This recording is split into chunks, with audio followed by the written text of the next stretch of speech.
If you followed defense news casually, scanning the headlines over your morning coffee, you might have glanced at the recent updates regarding Canada's search for a new fighter fleet and thought little of it. On the surface, it appears to be a standard, perhaps even mundane, military procurement story. You hear that Ottawa is reconsidering its commitment to the American F-35 Lightning II. You hear that Sweden's Saab Gripen is back in the conversation with renewed vigor. And suddenly, the legendary British engineering firm Rolls-Royce is being discussed as a new engine supplier. To the uninitiated, this looks like just another round of international lobbying, the usual bureaucratic shuffle of papers and political back and forth that has defined Canadian procurement for decades. However, when you look underneath it, when you really peel back the layers of this developing narrative, you start to realize that this is not mainly a story about airplanes at all. It is not simply about thrust-to-weight ratios, radar cross-sections, or the technical specifications of a machine. This is a story about power. It is a story about control. Most importantly, it is a story about how economic relationships shape national sovereignty and whether Canada is finally ready to stand on its own 2 feet. For those of us who have lived in Canada through the shifting tides of the last few decades, this story touches our lives more directly than we might think. What looks like a debate over 2 fighter jets, the 88 aircraft we have pledged to buy, is actually a referendum on who gets to decide the future of Canada's defense policy. It is a question that asks whether we are content to remain a junior partner in our own defense, or if we are prepared to reclaim the autonomy that defines a truly sovereign nation. When we examine this situation through an economic lens, the stakes become crystal clear. We begin to see how deeply the United States has tied its military technology to political leverage, and how countries like Canada have historically struggled to navigate that dependency. For generations, the assumption has been that our security is inextricably linked to American industry, but moments like this, where a new variable enters the equation, have the power to either reinforce long-standing hierarchies or weaken them to our advantage. You might be asking yourself why a single engine manufacturer, Rolls-Royce, even matters here. How can a change in a supplier change the destiny of a G7 nation?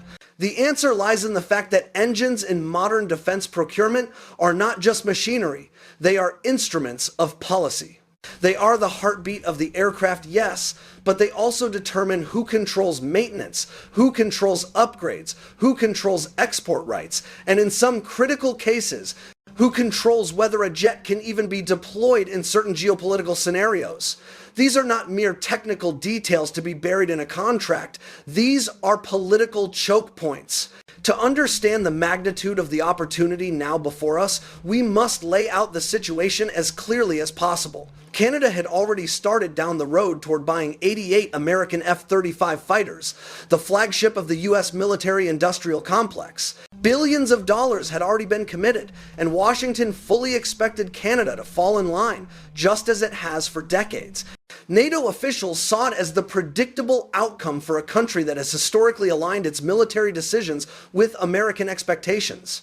It was, for all intents and purposes, a done deal, a continuation of the status quo, where Canada buys American, flies American, and ultimately relies on American permission to operate. But politics, much like the Canadian weather, has a way of transforming what looked inevitable into something uncertain. A trade conflict with the United States erupted, shaking the foundation of our cross-border relationship. We watched as tariffs, threats, and hostile rhetoric from the administration of Donald Trump created tension and embarrassment for the Canadian government. It was a stark reminder that even the closest of allies can become unpredictable. Suddenly, the F-35 contract, which had once been pitched to us as a symbol of unwavering partnership, started looking less like a shield and more like a symbol of vulnerability. If our neighbor could weaponize trade tariffs against our steel and aluminum industries overnight, what guarantee did we have that they wouldn't weaponize the supply chain of our national defense? Into that newly opened space stepped Sweden's Gripen, a jet long seen as an underdog in North American procurement. For years, the Gripen was viewed as a capable, but ultimately secondary option, primarily because it too relied on a US-made engine, the GEF 414. This meant that even if Canada bought a Swedish jet to diversify its fleet, we would still remain tethered to American export rules and US political permission. That dependence was always the Achilles heel of the Gripen proposal. It was the invisible string that kept Ottawa tied to Washington, regardless of whose flag was painted on the tail of the aircraft. But now comes the twist that should make every Canadian sit up and take notice. Rolls-Royce has entered the conversation with the possibility of supplying a British engine for the Gripen E. This is not a minor adjustment, it is a strategic revolution.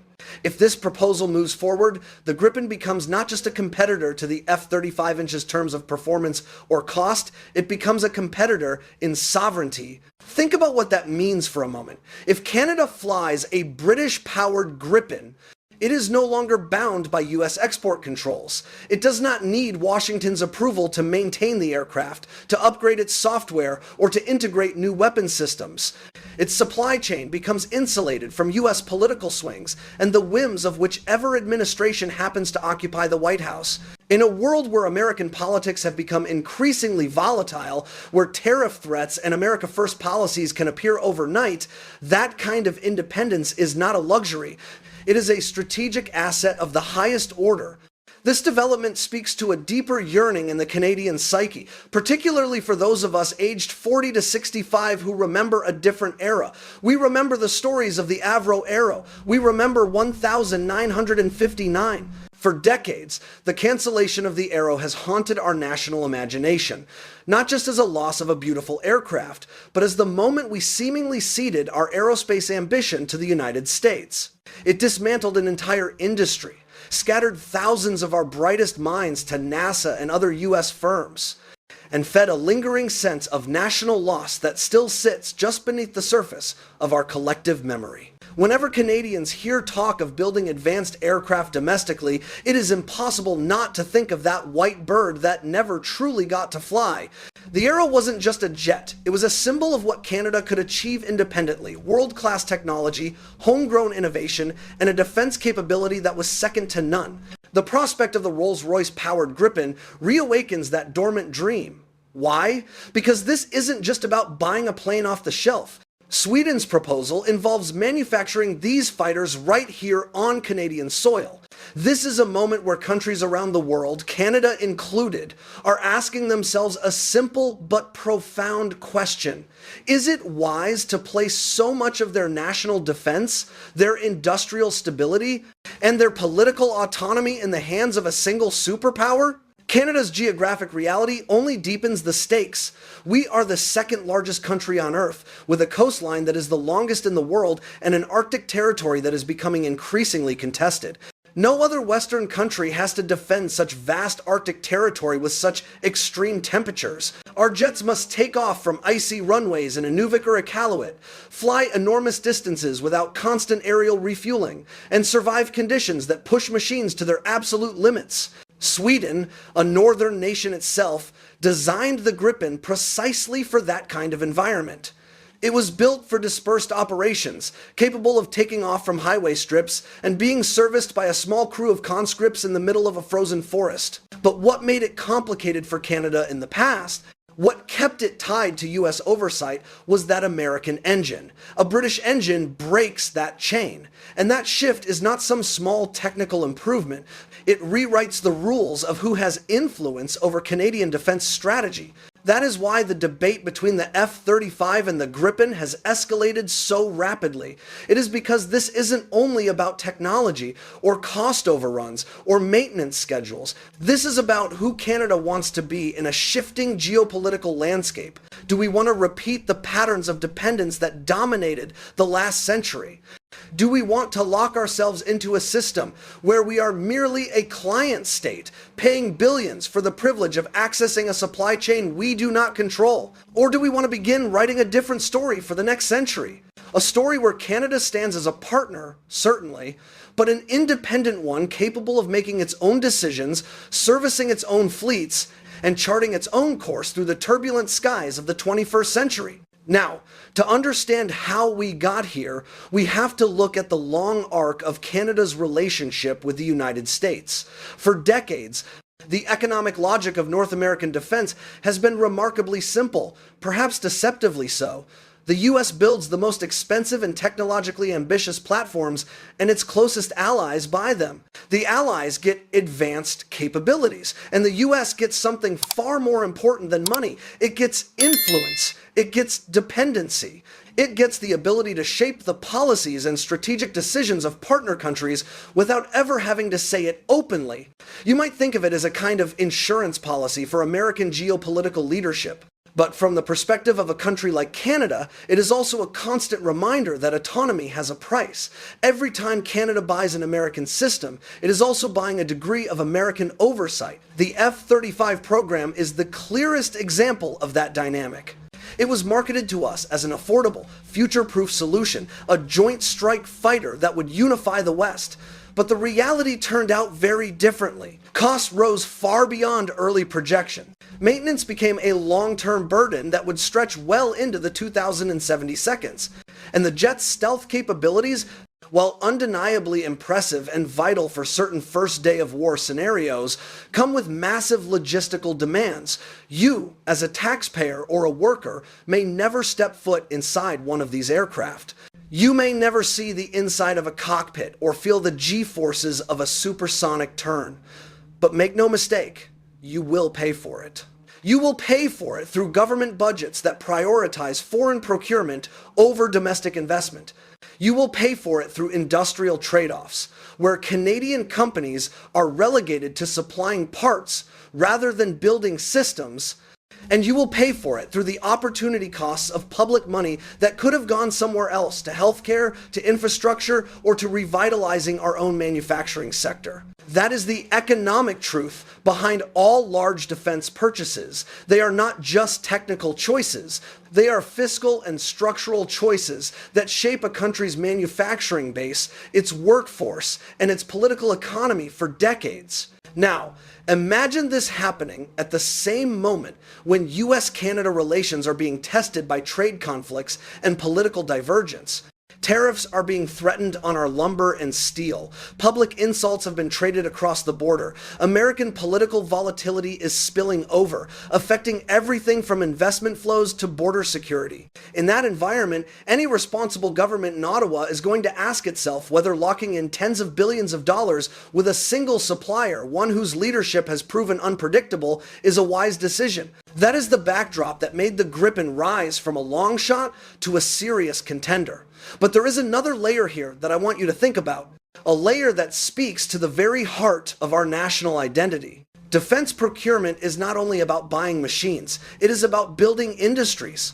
When Sweden offers to produce Gripen aircraft inside Canada, utilizing Canadian labor and Canadian facilities, that is not a courtesy, that is an economic strategy. It means jobs, high-paying, high-tech jobs in Quebec, in Ontario, and across the supply chain. It means regional investment and technological development that stays within our borders. Given the painful memory of the Avro Arrow, that abandoned Canadian aerospace dream that still lives in the national imagination, the idea of building a modern fighter at home carries enormous emotional and economic weight.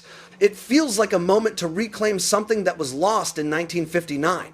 It feels like a chance to revive an industry that once stood among the best in the world. We were the country that built the third largest navy in the world by the end of World War II. We were the country that designed the Arrow, a jet that was decades ahead of its time. We have the talent. We have the history. The question is, do we have the will? But even here, the economic reality is complicated. We must be honest with ourselves. Bombardier has a history of both remarkable innovation and costly failures. The C-Series became a global success as the Airbus A220, proving our engineering genius, but not before nearly bankrupting the company and requiring government intervention. Other programs collapsed under financial pressure. Building a fighter jet, one of the most complex machines on Earth, would require a level of discipline that our domestic industry has struggled to maintain consistently. So, while the possibility of domestic production is enticing, it comes with serious questions about risk management and long-term sustainability. However, we must weigh this risk against the certainty of the F-35's challenges. The F-35's issues are not hypothetical. They are already well documented. Rising prices, long maintenance times, and a lifetime cost per aircraft that is stretching the limits of what Canada can reasonably afford. And here is where you, the viewer, and the taxpayer really feel the economic consequences. Money spent on expensive procurement is money not spent on housing, healthcare, infrastructure, and education. It is money that shapes the choices available to your community, your taxes, your job prospects. That is why these debates matter. Not because most of us will ever see one of these jets up close, but because the macroeconomic choices behind them ripple down into everyday life. The Rolls-Royce engine changes the calculus of this risk. It suggests that we can have domestic production and strategic independence. It suggests that we can partner with the United Kingdom, a traditional ally with whom we share deep historical roots, and Sweden, a fellow northern nation, to create a solution that is uniquely Canadian. The GEF 414 engine ties the Gripen to the United States. Rolls-Royce would cut that tie, and once that dependency is removed, the entire political logic of the competition changes. Suddenly, Canada is not deciding between two aircraft. It is deciding between two strategic futures, one where American oversight continues to shape its military posture for the next 40 years, and one where Canada gains breathing room by aligning more closely with Britain, Europe, and its own domestic capabilities. This is the end of part one. In the next section, we will delve deeper into the specific mechanics of the supply chain power, the safety debates regarding single versus twin engines in the Arctic, and how the massive demand from Ukraine, up to 150 jets, might just be the catalyst that turns Canada into a global aerospace manufacturing hub once again. To truly grasp why this shift in engines is a watershed moment, we must move beyond the boardroom rhetoric and examine the gritty mechanics of how power operates in a modern market economy. When a nation buys a fighter jet in the 21st century, it is not simply purchasing a machine, it is entering into a marriage. It is a long-term economic arrangement involving spare parts, software source codes, training protocols, repair contracts, and weapons integration.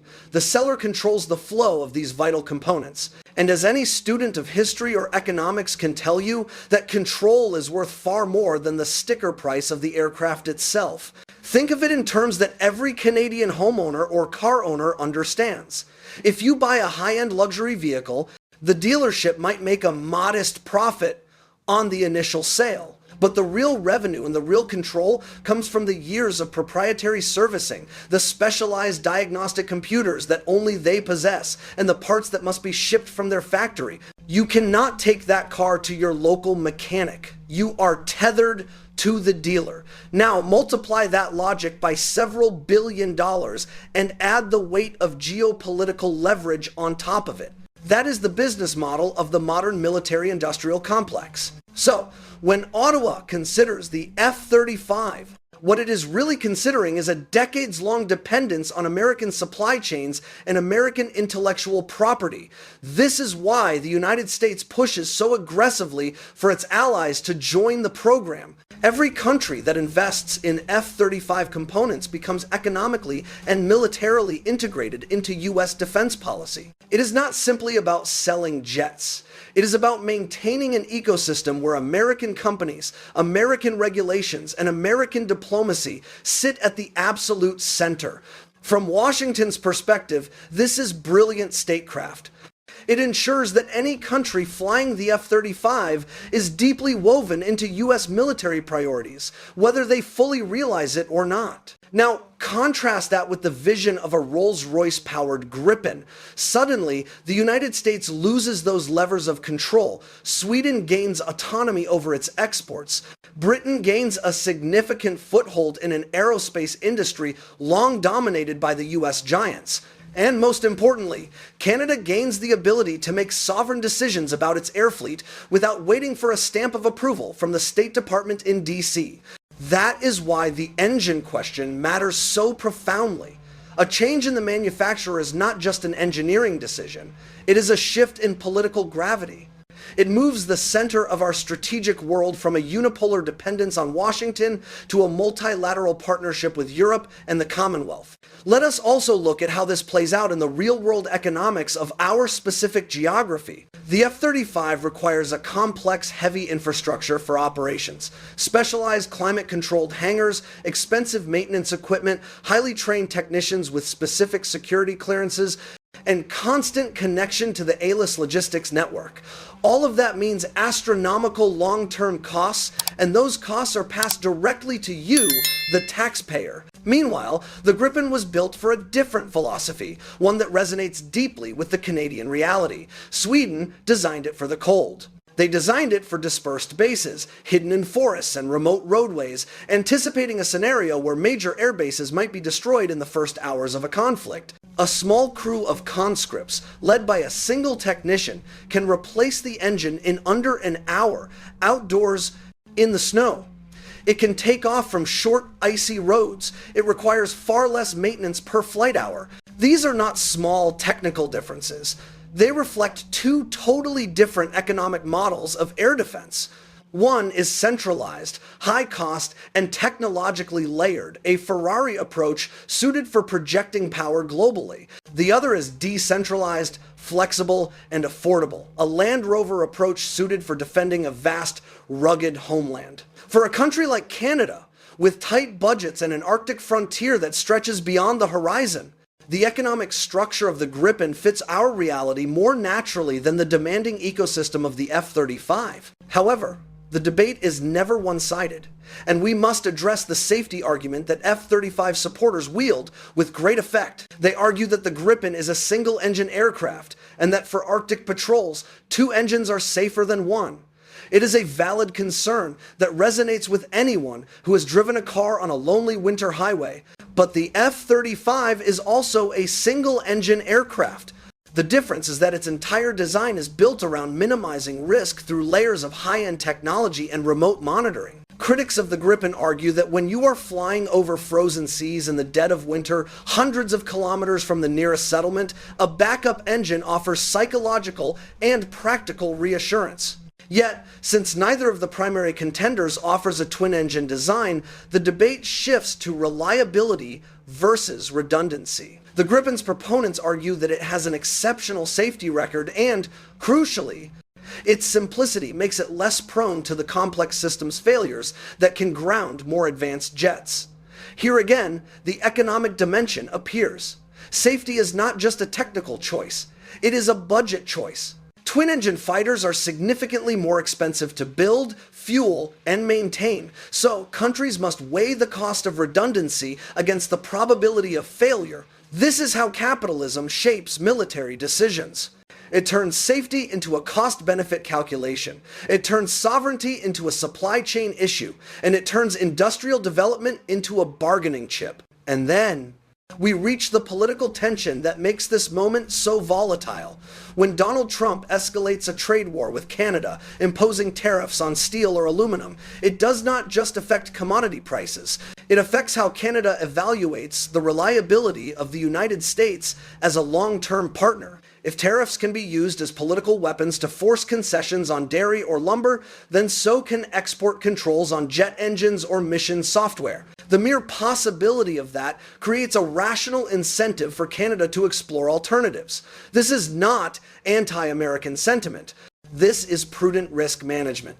This is what sovereign countries do when the stability of their primary partner becomes uncertain. This brings us to a potential made-in-Canada compromise that analysts are beginning to whisper about. There is a scenario where Canada could keep the small number of F-35 seconds it has already committed to perhaps the 16 aircraft originally discussed to maintain high-end interoperability with NATO for specific missions, while supplementing them with a much larger, locally produced fleet of Gripens. This mixed model would balance high-end capability with affordability and independence.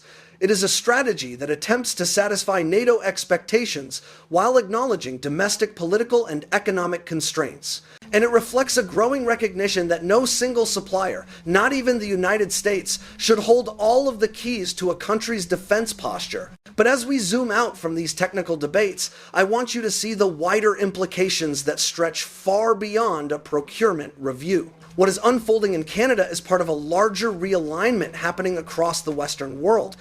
For decades, the United States held a near monopoly on advanced defense systems among its allies. That monopoly wasn't accidental. It was built deliberately, piece by piece, through export controls, licensing agreements, and intellectual property rules that ensured any country buying American equipment would remain economically tethered to Washington's decisions. That structure has worked remarkably well for the US. But in a moment where American politics has become unstable, where alliances get questioned depending on the election cycle, countries have begun reconsidering whether tying their national security so tightly to one supplier is still wise. And that is the hidden story behind the rise of the Gripen in Canada. It is a symptom of something much bigger, the search for a more multipolar defense economy. Countries are looking for options that hedge against volatility. They are looking for ways to reduce the risk that their defense capabilities could be disrupted by political conflict. And when you think about it, this is not so different from how ordinary Canadian families behave. If you had a job where your entire retirement depended on the mood swings of a single boss, you would start diversifying your income streams. Countries are doing the same thing, but on a geopolitical scale. Now consider the Ukraine factor, a new variable that has turbocharged the demand for these aircraft. Ukraine has expressed a strong interest in acquiring up to 150 Gripens because they need a jet that is tough, easy to repair, and doesn't need a pristine runway. This massive potential order changes the industrial math completely. Sweden alone cannot produce that many jets quickly enough. They need a partner with industrial capacity, skilled aerospace workers, and a safe geographic location far from the range of Russian missiles. Does that sound familiar? Canada is the perfect candidate. Building part of that capacity here solves multiple problems at once. It gives Sweden the output it needs. It provides Ukraine with the lifeline they are desperate for. And it gives Canada a revitalized aerospace sector that isn't just assembling parts, but building complete airframes.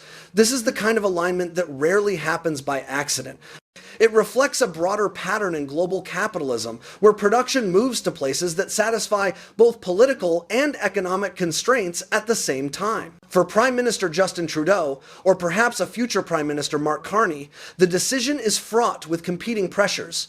They are caught between a trade dispute with a protectionist US administration, a public skeptical of rising defense costs, and NATO allies who expect Canada to share the burden of collective security. Every decision made here is shaped by these competing economic pressures: the pressure of budgets, the pressure of geopolitical commitments, the pressure of industry lobbying, and the pressure of public sentiment. But let us return to the voice of the worker, the engineer, and the citizen. When we look at the situation through the lens of the Canadian middle class, the classes and groups within our society, the picture clarifies. Defense contractors and aerospace workers in Quebec and Ontario see a once-in-a-lifetime opportunity in domestic production. They see a future where their children don't have to move to California or Texas to work on the cutting edge of aviation. Taxpayers see the risk of cost overruns, yes, but they also see the value of tax dollars circulating within the Canadian economy rather than flowing south. Northern communities see a jet that is actually built for their reality, not one imposed upon them. Diplomats see the implications for relations with Washington, certainly, but they also see the respect that comes from self-reliance. And ordinary workers see a government navigating a trade war while trying to maintain economic stability. None of these perspectives are wrong. They reflect the complexity of a decision that blends economics, security, sovereignty, and history into one tangled knot. And this is precisely why the debate feels so charged. It is not simply a question of which jet is better, faster, or stealthier. It is a question of what kind of nation Canada wants to be in a century defined by shifting power dynamics, unpredictable politics, and global economic uncertainty. Are we a nation that waits for instructions, or are we a nation that builds its own shield? The arrival of Rolls-Royce in this conversation marks a pivotal moment because it unlocks the door that has been bolted shut since 1959.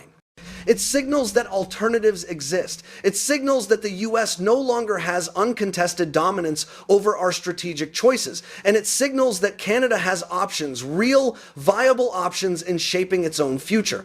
We have the skilled labor, we have the factories, we have the Arctic imperative, and now, thanks to the British engine proposal, we have the political pathway. The ghost of the Avro Arrow has hovered over this country for too long, serving as a reminder of what we gave up. Perhaps, just perhaps, the roar of a Rolls-Royce engine in a Canadian-built airframe is the sound of that ghost finally being laid to rest. It is the sound of a country realizing that while we cannot change the past, we have the absolute power to manufacture our own future. The question is no longer, can we do it? The question is, do we have the courage to choose ourselves? If this vision of a sovereign Canadian future resonates with you, please take a moment to like this video and subscribe to the channel. It truly supports our mission to bring these important national conversations to light. I would love to read your perspective in the comments below. First, do you believe a made-in-Canada Gripen fleet could finally heal the legacy of the Avro Arrow? Second, is strategic independence from US supply chains worth the trade-off in stealth capabilities? And finally, would you feel more secure knowing our Arctic is guarded by jets built specifically for the North? Thank you for your time, stay safe, and take care, Canada.